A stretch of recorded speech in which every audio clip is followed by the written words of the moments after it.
નમસ્કાર દોસ્તો, આજે આપણે બાયોલોજીની અંદર ચેપ્ટર નંબર 5 અને એમાં ટોપિક ભણશું રંગસૂત્રીય અનિયમિતતા અને ભાગ 12મો છે રંગસૂત્રીય અનિયમિતતા. આપણે જોઈ ગયા એક જનીનિક અનિયમિતતા આગલા વિડિયોની અંદર. હવે આ વિડિયોની અંદર રંગસૂત્રીય અનિયમિતતાની વાત કરીએ. જેનેટિક ડિસઓર્ડર પછી ક્રોમોઝોમલ ડિસઓર્ડર. તો રંગસૂત્રીય અનિયમિતતાઓ કઈ કઈ છે, કેવી રીતે સર્જાય છે, એની કેટલીક વાત કરીએ. આ પણ ખૂબ અગત્યનો અને નીટની દ્રષ્ટિએ ખૂબ મહત્વનો ટોપિક છે. તો જોઈએ છે રંગસૂત્રીય અનિયમિતતાઓ. એક અથવા વધારે રંગસૂત્રોની ગેરહાજરી અથવા એક અથવા વધારે રંગસૂત્રોની અસામાન્ય ગોઠવણીથી રંગસૂત્રીય અનિયમિતતાઓ થાય છે. કુલ જે રંગસૂત્રો છે એ રંગસૂત્રની એક અથવા તો વધુ રંગસૂત્રની ગેરહાજરી છે, અથવા તો એક અથવા વધુ રંગસૂત્રની અસામાન્ય રીતે ગોઠવણ છે, અથવા તો વધારે દાખલ થઈ ગયા છે, તો એ બધાને રંગસૂત્રીય અનિયમિતતા કહેવાય. અને આવી રંગસૂત્રીય અનિયમિતતા સામાન્ય રીતે તમે વિચારો ત્યારે સર્જાઈ શકે જ્યારે રંગસૂત્રોના ભાગ પાડવાના હોય ત્યારે, અથવા તો એનું કેમ દ્વિગુણન કરવાનું એમાં ક્યાં ગાડાઓળું છે ત્યારે. પણ મોટે ભાગે રંગસૂત્રોના ભાગ પાડવાની વખતે સર્જાતી આવી સમસ્યાઓ સર્જાતી.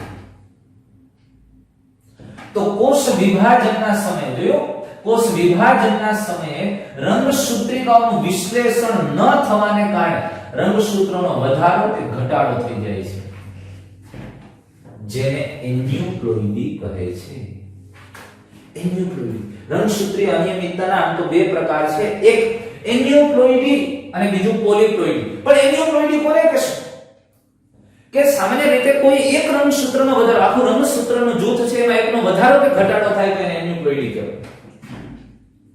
તમે કેવી રીતે કહેવા માંગો છો? તમને એમ થતું છે કે સમજાતું નથી. માનો કે કોષની અંદર કુલ તમે સમજો 23 જોડ રંગસૂત્ર છે. આ પહેલી જોડ રંગસૂત્ર, આ બીજી જોડ રંગસૂત્ર, આ ત્રીજી જોડ, આ ચોથી જોડ, આ પાંચમી જોડ, આ છઠ્ઠી જોડ, આ સાતમી જોડ, આઠમી જોડ, આમ કુલ આપણે અત્યારે માની 10 જોડ રંગસૂત્ર છે. એટલે કુલ રંગસૂત્ર 20 છે. હવે માનો કે આ 10મી જોડ 10 જોડ રંગસૂત્ર છે, માનો કે એમાંથી 8મી જોડની અંદર એક રંગસૂત્ર ઓછું છે, એક જ છે, તો આને એન્યુપ્લોઇડી કહેવાય. અરે માનો કે 8મી જોડની અંદર એક બે થી વધારે જોડમાં હોય, બે હોય, 3 છે, તો આને એન્યુપ્લોઇડી કહેવાય. એન્યુપ્લોઇડી એટલે કુલ જે રંગસૂત્ર છે એમાં કોઈ જગ્યાએ એક રંગસૂત્રને વધારો અથવા ઘટાડો, તો એ એન્યુપ્લોઇડી છે. અચ્છા, એની અસામાન્ય ગોઠવણ. આવું કેમ થઈ શકે? આવું સામાન્ય રીતે ઘણી વખત જ્યારે રંગસૂત્રિકાઓ છૂટી પડતી હોય, કોષ વિભાજન થાય છે, અને ત્યારે આપણે જોઈએ છે કે ભાજનોત્તર અવસ્થામાંથી બે રંગસૂત્રિકાઓ સામસામે જુદી દરેક રંગસૂત્રો છે ધ્રુવ પ્રદેશમાં ગોઠવાય અને સેન્ટ્રોમિયરના ભાગેથી બને પોતપોતાના ધ્રુવ તરફની રંગસૂત્રિકાઓ જુદા જુદા વિસ્તાર તરફ ધ્રુવ તરફ જાય. પણ ક્યારેક એવું થાય કે એક બાજુ એક રંગસૂત્રના બે ભાગ આમ પડવા જોઈએ, એ ન પડે, અને બે રંગસૂત્રિકાઓ એક બાજુ હોય છે, એક બાજુ જાય છે. અને આ બાજુનો કોષ બનશે, એમાં માનો કે મનુષ્યનો કોષ હોય તો 46 ની જગ્યાએ 47 રંગસૂત્ર હશે, અને ઓલી બાજુ 46 ની જગ્યાએ 45 હશે. જે રંગસૂત્રના ભાગ નથી પડ્યા એની ખામી દેખાશે. સમજમાં આવે છે તમને વાત? આ સ્થિતિ છે. અને અર્ધીકરણ સમયે પણ આવી પરિસ્થિતિઓ સર્જાઈ શકે, ખાસ કરીને વ્યતિકરણ થયું અને જ્યારે ડાયકાઇનેસિસ અવસ્થામાં રંગસૂત્રોને છૂટા પડવાના હોય ત્યારે ન પડે, અને એના પરિણામે પણ આવી સ્થિતિઓ સર્જાઈ શકે. એટલે કોષ વિભાજનની પ્રક્રિયાઓ દરમિયાન આવી કોઈ પણ ખામીને કારણે આ એન્યુપ્લોઇડી અથવા તો આવી વ્યવસ્થાઓ થતી હોય છે, અથવા તો પોલિપ્લોઇડી પણ એક એને જ લઈને સર્જાતી હોય છે. પણ એન્યુપ્લોઇડીનો મતલબ તમે સમજો કે કોષની અંદર જે કુલ રંગસૂત્રો છે એમાં કોઈ એકાદ કે એકથી વધારે રંગસૂત્ર ઉમેરાઈ જાય અથવા તો દૂર થાય, વધારો કે ઘટાડો કોઈ પણ કારણસર, તો એને એન્યુપ્લોઇડી કહેવાય. માનો કે અહીંયા 8મી નહીં, 8મી અને 6મી આ બેમાં એક વધારે છે, તો એ એન્યુપ્લોઇડી જ કહી શકશો. એટલે વધારો કે ઘટાડો એને એન્યુપ્લોઇડી કહેવાય. અને એટલે ઉદાહરણ તરીકે 21મી જોડના રંગસૂત્રમાં વધારાના એક રંગસૂત્રને કારણે ડાઉન સિન્ડ્રોમ થાય. 21મી જોડની અંદર એક રંગસૂત્ર વધી જાય છે, વધી જાય એને ટ્રાયસોમી કહેવાય, તો એને ડાઉન સિન્ડ્રોમ કહેવાય. એના લક્ષણો આપણે ભણવાના છે આમાં. પણ આ વાત ક્લિયર થાય. એન્યુપ્લોઇડી કોને કહેશો? તો કે કોઈ પણ સજીવની કોષની અંદર એની જાતિમાં જે રંગસૂત્રની સંખ્યા છે એમાં કોઈ પણ જોડની અંદર કે કોઈ પણ પણ એક કે એકથી વધુ રંગસૂત્રનો વધારો થાય અથવા ઘટાડો થાય તો એને એન્યુપ્લોઇડી કહેવાય. કોઈ પણ એક જોડમાં વધારો કે ઘટાડો બધાયમાં એક સાથે નહીં, સમજે છે? અને એન્યુપ્લોઇડી કહેવાય. હવે આ એન્યુપ્લોઇડીના હું પ્રકાર તમને કહું તો એન્યુપ્લોઇડીની અંદર મોનોસોમી હોય. મોનોસોમી એટલે તો આપણે રાખવાની જરૂર નથી. માનો કે 4 જોડ રંગસૂત્ર છે અને એમાં બીજી જોડમાં એક જ છે, પછી ત્રીજી ચોથી ઓકે છે, તો આમાં બીજી જોડની મોનોસોમી કહેવાય. બધાયમાં બબે છે ને એક છે, એક રંગસૂત્ર છે, મોનો એક જ ક્રોમોઝોમ છે. અને મોનોસોમીને તમે સામાન્ય રીતે આમ દર્શાવી શકો 2n - 1. કુલ 8 રંગસૂત્રો હતા, એમાંથી એક ઓછું હોય 7. સમજે છે? એક સાથે બે માં એક એક છે, આ મોનોસોમી કહેવાય. પણ આ મલ્ટીપલ મોનોસોમી કહેવાય. એક થી વધુ જોડમાં મોનોસોમી છે, બીજી જોડ અને ત્રીજી જોડ બેયમાં એક એક છે. સમજે છે? આને એક સાથે 2n - 2 ન લખાય, એને લખાય કેમ 2n - 1 - 1. હા, એ ભલે આ અહીંયા ગણિતનો નિયમ નો લાગુ પડતા, એ કે માઈનસ માઈનસ એટલે 2 કરી નાખો. સમજાણું તમને? પછી બીજો એક પ્રકાર છે એન્યુપ્લોઇડીમાં, બીજો આપણે એને નલિસોમી કહીએ. નલિસોમી કોને કહેવાય? નલિસોમી એટલે તમે સમજો કે માનો કે અહીંયા 4 જોડ કુલ રંગસૂત્રો છે, 4 જોડ છે, એમાંથી પહેલી જોડમાં 2, બીજીમાં છે જ ને અહીંયા ખાલી જગ્યા છે, ત્રીજીમાં 2, ચોથીમાં 2, બીજી આખી જોડ ગાયબ થઈ ગઈ એટલે એને નલિસોમી કહેવાય. અને નલિસોમીને આપણે સામાન્ય રીતે લખવું તો 2n - 2 થી લખી શકીએ. રંગસૂત્રો છે ને નલ થઈ ગયા, 0 નલિસોમી. પછી ત્રીજો એક પ્રકાર આપણે કહી શકીએ ટ્રાયસોમી. હવે તમે સમજી શકો ટ્રાયસોમી કોને કહેવાય? આ એન્યુપ્લોઇડીના પ્રકાર વાત કરીએ છીએ. ઓકે ભાઈ, પહેલી જોડમાં 2, બીજી જોડમાં 2, ત્રીજી જોડમાં 2, ચોથી જોડમાં 3 છે, તો આને ટ્રાયસોમી કહેવાય. મનુષ્યની અંદર કુલ 23 જોડ છે, એમાં 21મી જોડની અંદર બેની જગ્યાએ 3 રંગસૂત્ર છે, તો એને ટ્રાયસોમી, ડાઉન સિન્ડ્રોમ. સમજમાં? અને ચોથો પ્રકાર છે ટેટ્રાસોમી. હવે મારે કેવું થોડું પડે ટેટ્રાસોમી કોને કહેવાય? ચોથો પ્રકાર છે ટેટ્રાસોમી. અને ટેટ્રાસોમી એટલે કોઈ પણ રંગસૂત્રની જ્યાં માનો કે 4 જોડ છે, એમાં એક જોડની અંદર બેની જગ્યાએ 4 રંગસૂત્રો આવેલા હોય, તેને ટેટ્રાસોમી કહેવાય. તો ટ્રાયસોમી નું તમે કહી શકો ને સામાન્ય સૂત્ર ટેટ્રાસોમી અને ટ્રાયસોમી બેનું. આનું 2n + 1 કહીએ આપણે, અને આને 2n + 2 કહીએ. સમજમાં આવે છે વાત તમને? આ એન્યુપ્લોઇડી છે. મોનોસોમી, નલિસોમી, ટ્રાયસોમી, ટેટ્રાસોમી વગેરે. એટલે કોઈ પણ સજીવની અંદર એના કોષમાં જે રંગસૂત્રની સંખ્યા છે, એ કુલ રંગસૂત્રની અંદર એક કે તેથી વધુ રંગસૂત્રનો વધારો કે ઘટાડો થાય એને એન્યુપ્લોઇડી કહેવાય. વાત ધ્યાનથી સમજો, આપણે કંઈ કન્ફ્યુઝ ન થઈએ. અને આવી જ અનિયમિતતા, આ રંગસૂત્રીય અનિયમિતતા છે, આખા રંગસૂત્રમાં પ્લસ માઈનસ છે. હવે બીજું આપણે એન્યુપ્લોઇડીનું એક બીજું ઉદાહરણ લઈએ. તેવી જ રીતે એક રંગસૂત્ર ગુમાવવાને કારણે સ્ત્રીઓમાં ટર્નર સિન્ડ્રોમ થાય. આવી સ્થિતિ થાય ને, જો ટર્નર સિન્ડ્રોમમાં એના 44 રંગસૂત્રો કમ્પ્લીટ હોય, 22, અને પછી એક X હોય 0, બીજું X ની રંગસૂત્ર ન હોય, તો આ સ્ત્રી ટર્નર સિન્ડ્રોમ થી પીડાય છે. એટલે એની લક્ષણો કેટલીક ખામીઓ હોય, વંધ્ય હોય, આમ સ્ત્રી હોય પણ વંધ્ય હોય, અને પ્રજનન સારી રીતે વિકાસ થયેલા ન હોય, X લિંગી રંગસૂત્રની ઘટને કારણે. તો આ એન્યુપ્લોઇડી છે. એટલે આને તમે આવું કહી શકો 45 + X. આ ટર્નર સિન્ડ્રોમની લાક્ષણિકતા થઈ ગઈ મનુષ્ય માટે. 44 + X ખાલી 45 X 0 ન લખો એટલે 44 + X આવી તમે કહી શકશો. પણ એમાં કુલ રંગસૂત્રો કેટલા થયા? 45. 46 નથી થતા, એક X ઘટે છે. સમજાયું? આ એન્યુપ્લોઇડીની વાત કરી. હવે આપણે વાત કરીએ છીએ પોલીપ્લોઇડી. જોજો, પોલીપ્લોઇડી. પોલીપ્લોઇડી હવે કોષ વિભાજનની અંત્યાવસ્થા પછી કોષરસ વિભાજન ન થાય. સંભાજનની ક્રિયા થતી હતી, અંત્યાવસ્થા પછી કોષરસ વિભાજન ન થવાને કારણે સજીવોમાં રંગસૂત્રનું આખું જૂથ વધી જાય. આમ તો ખરેખર બે કોષ કેન્દ્ર હોય ને, બે કોષ કેન્દ્રને એટલે કોષ કેન્દ્ર છૂટા ન પડાય, એમને જોડાઈ જાય. અને અથવા તો કોષરસનું વિભાજન ન થાય અને એ રંગસૂત્રોની જોડમાં પાછા એમને સેટ થઈ જાય અને પોલીપ્લોઇડી છે. એટલે અહીંયા મતલબ શું થયું? પેલા કોષ વિભાજન થવાનું તો રંગસૂત્રો બેવડાઈ ગયા, બબે એક સૂત્ર વાળા થઈ ગયા, રંગસૂત્રિકાઓ છૂટી પડીને પાછા એક રંગસૂત્ર, પણ એ રંગસૂત્રો અલગ અલગ કોષમાં ન ગયા, એક અને એક કોષમાં ગયા. હવે માનો કે 2m કોષ હોય, તમે વિચારી લો એટલે હું અહીંયા આવું લઈ લઉં. આનું સંભાજન થાય તો 2n ને 2n જ રહીએ ને, બે કોષ બને તો.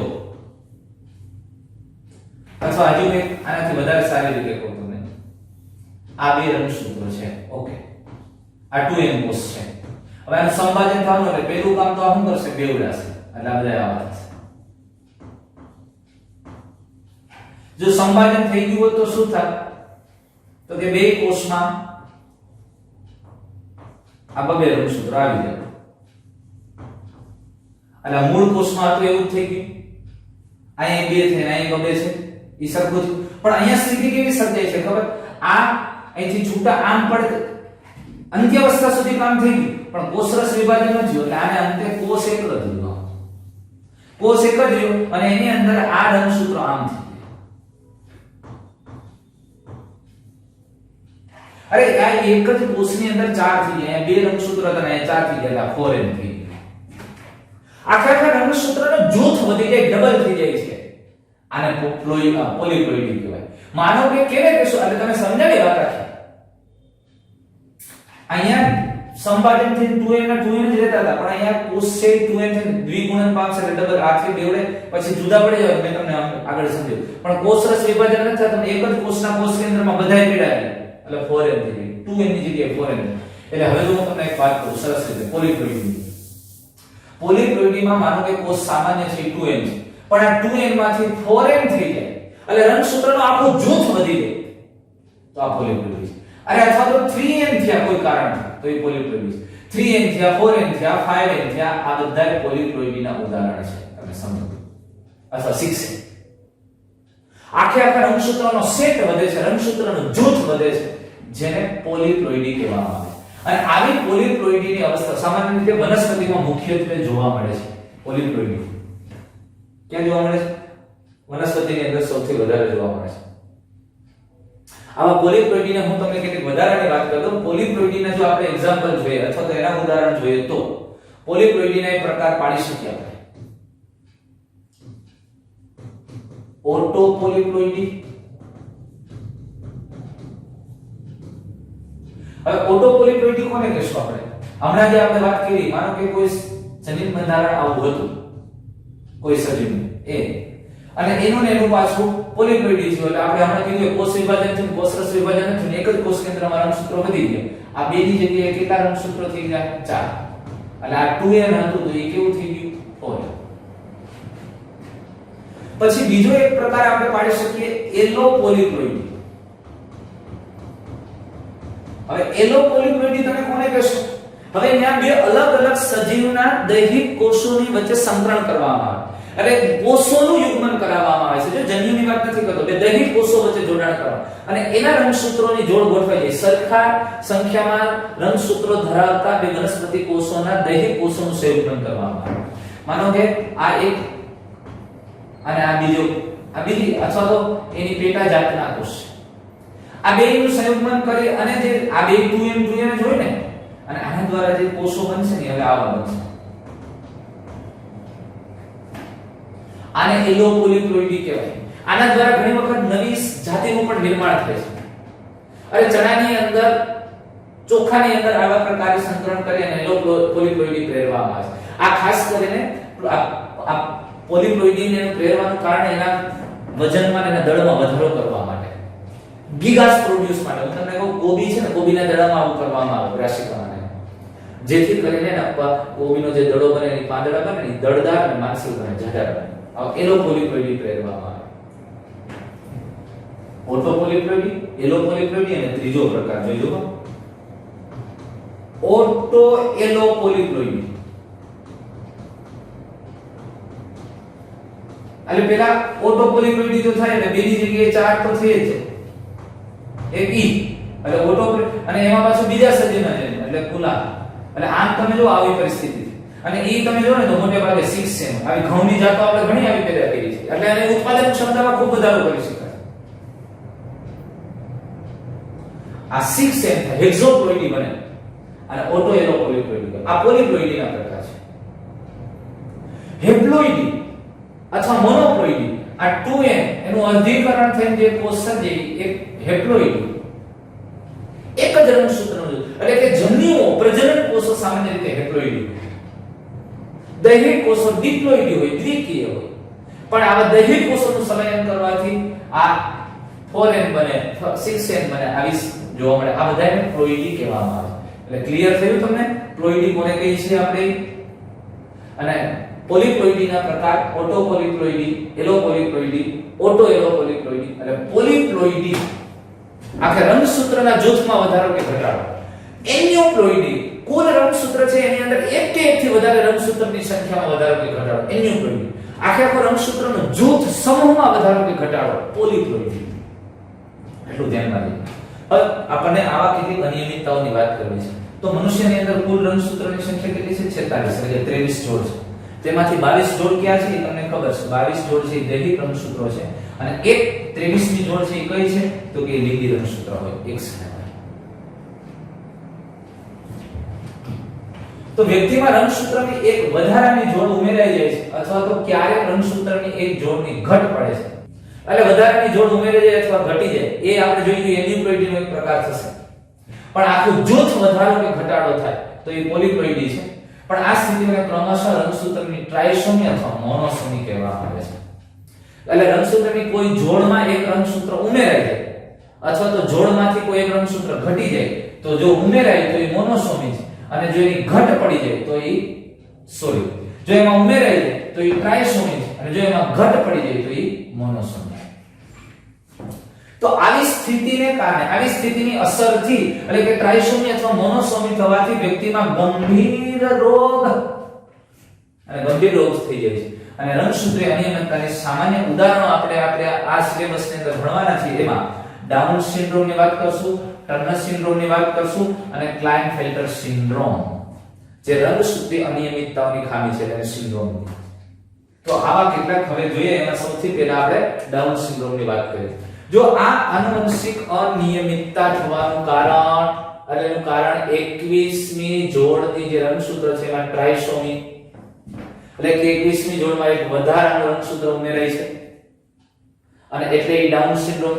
હવે 21મી જોડમાં ટ્રાયસોમી, જો આમ જોડ ગણશો તમે કુલ તો આ 21મી જોડ છે એમાં ટ્રાયસોમી છે. આ 22મી જોડ છે અને x અને y લિંગ રંગસૂત્ર અહીંયા લખ્યા છે. 21મી જોડમાં ટ્રાયસોમી છે. આ ખામીનું સૌપ્રથમ વર્ણન કોણે કર્યું? 1866 માં લેંગડન ડાઉને કર્યું અને લેંગડન ડાઉનના નામ ઉપરથી આ સિન્ડ્રોમને નામ આપ્યું ડાઉન સિન્ડ્રોમ. સમજાય છે? તો હવે એની લાક્ષણિકતાઓ શું છે એની આપણે વાત કરીએ. ડાઉન સિન્ડ્રોમમાં શું જોવા મળશે? જો ડાઉન સિન્ડ્રોમની અંદર વ્યક્તિની અંદર એક તો એનું ટૂંકું કદ અને ગોળ માથું. સિન્ડ્રોમ અને એકદમ ગોળ માથું થઈ જાય. જો ખાંચયુક્ત તિરાડયુક્ત જીભ, એની જીભની અંદર ખાંચ અથવા તો તિરાડયુક્ત હોય છે અને મુખ થોડુંક જ ખુલે, આંશિક રીતે ખુલે છે. એટલે ખાંચયુક્ત તિરાડવાળી જીભ અને મુખ આંશિક ખુલે છે. આકૃતિમાં તમે જોઈ શકો છો. હથેળી ચપટી અને પહોળી હોય. હથેળી છે ચપટી અને પહોળી હોય અને લાક્ષણિક ગળીઓ હોય, એમાં ગળીઓ હોય, ચપટી અને પહોળી હથેળી હોય છે. અને શારીરિક રીતે વિકાસ પણ મંદ છે અને માનસિક વિકાસ પણ મંદ. એટલે શારીરિક અને માનસિક મંદતા. એટલે માનસિક વિકાસ રૂંધાયેલો હોય છે, અટકેલો હોય છે. આ વ્યક્તિ છે એ માનસિક મંદ વિકાસ ધરાવે છે અને એના જન્મજાત હૃદય સંબંધિત ખામીઓ પણ તમને જોવા મળે. આ પ્રકારનું વ્યક્તિ ડાઉન સિન્ડ્રોમ માત્ર એક રંગસૂત્ર એટલે વધી જાય છે, ઘટતું નથી. વધી જાય તો માથાકૂટ છે. ટ્રાયસોમી છે 21મી રંગસૂત્રમાં. આ એન્યુપ્લોઇડીનું લક્ષણ કહેવાય. તો આ ટ્રાયસોમી ડાઉન 21મી રંગસૂત્રની ટ્રાયસોમી એટલે કે ડાઉન સિન્ડ્રોમની લાક્ષણિકતા જોઈએ તો આ વ્યક્તિ જે અસરગ્રસ્ત વ્યક્તિ છે એનું કદ ઢીંગણું છે, ગોળ માથું છે, જીભ છે એ ખાંચવાળી અથવા તિરાડવાળી છે અને મુખ થોડું અમથું ખુલે, હથેળી ચપટી અને ગળીઓ યુક્ત હથેળી હોય છે, આંગળીઓ ટૂંકી હોય છે. આવી લાક્ષણિકતા ધરાવે. શારીરિક અને માનસિક વિકાસ મંદ છે અને માનસિક વિકાસ મંદાયેલો અને જન્મજાત હૃદયમાં પણ ખામીઓ જોવા મળે છે. આ ડાઉન સિન્ડ્રોમમાં જોવા મળતી લાક્ષણિકતાઓ છે. ત્યાર પછી ક્લાઇનફેલ્ટર સિન્ડ્રોમ. ક્લાઇનફેલ્ટર સિન્ડ્રોમ આ પણ એક પ્રકારની ટ્રાયસોમી છે અને આ પણ આનુવંશિકતાનું કારણ. જો આનુવંશિક વિકારનું કારણ છે. એક વધારાનું એક સ્લીપી રંગસૂત્ર આવી જાય છે.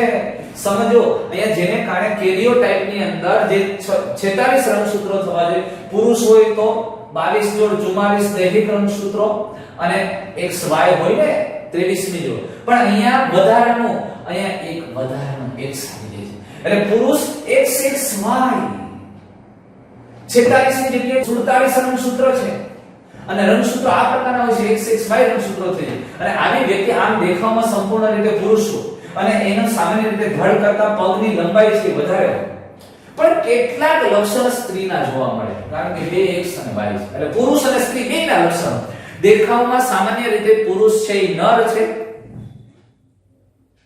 પણ એનો કેટલીક લાક્ષણિકતા સ્ત્રીની જોવા મળે. એનો અવાજ ધીનો હોય, અલ્પ પ્રમાણમાં સ્તન વિકાસ જોવા મળે છે, અલ્પ વિકસિત સ્તન એને જેને ગાયનેકોમેસ્ટિયા કહેવામાં આવે છે, એટલે સ્તનનો વિકાસ જોવા મળે, અવાજ ધીનો છે, એની ચાલ છે એ થોડી સ્ત્રી જેવી હોય. તો આવા પ્રકારનું વ્યક્તિત્વ એનું જોવા મળે જે ક્લાઇનફેલ્ટર સિન્ડ્રોમ છે.